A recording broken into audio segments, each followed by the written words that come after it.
Les gens de Ford viennent d'annoncer aux salariés de Ford à Blanquefort leur décision de ne pas confier à l'usine la fabrication de la nouvelle boîte de vitesse qui aurait assuré la pérennité du site pendant de longues années.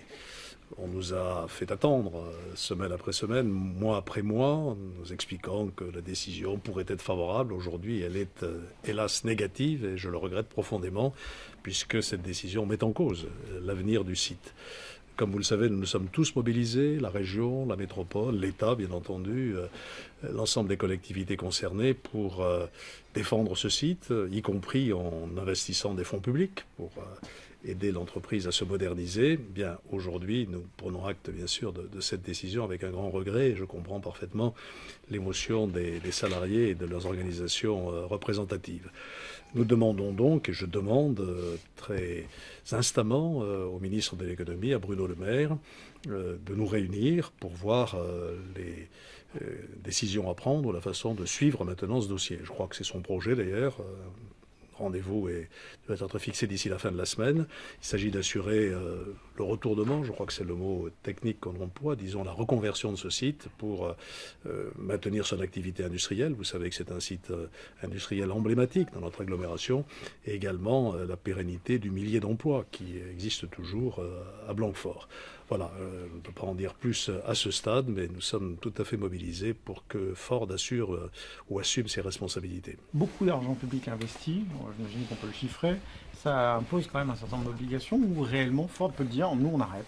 Non, Ford avait signé une convention en prenant des engagements en compensation des aides qui ont été apportées par l'État et les collectivités locales, qui se montent, je crois, à une quinzaine de millions d'euros, si je me souviens bien du chiffre. Cette convention arrive à échéance aujourd'hui, et d'ailleurs, il peut y avoir une coïncidence assez facile à comprendre entre la date d'annonce de cette décision et la fin de cette convention. Donc voilà, on n'en est plus dans ce cadre-là. Ça n'est pas pour autant que Ford peut se libérer de toutes ses responsabilités. Vous savez, la loi prévoit d'ailleurs qu'en cas de cessation d'activité, l'entreprise a l'obligation de trouver un repreneur pour l'activité de Ford. Voilà, je ne veux pas anticiper sur les discussions qui vont avoir lieu maintenant, mais nous sommes tout à fait mobilisés. J'ai eu Alain Rousset au téléphone à l'instant et nous serons donc, je l'espère, à Paris rapidement dans le bureau de Bruno Le Maire. Les employés sont sidérés, j'en viens. Pour l'instant, ils n'ont pas réagi, ne savent pas quelle suite donner à leur mobilisation. Et ça, c'est à leurs organisations et aux salariés eux-mêmes de prendre les décisions qui leur appartiennent. Je ne suis pas sûr qu'ils soient sidérés. Je crois que malheureusement, l'inquiétude avait grandi au fil des semaines.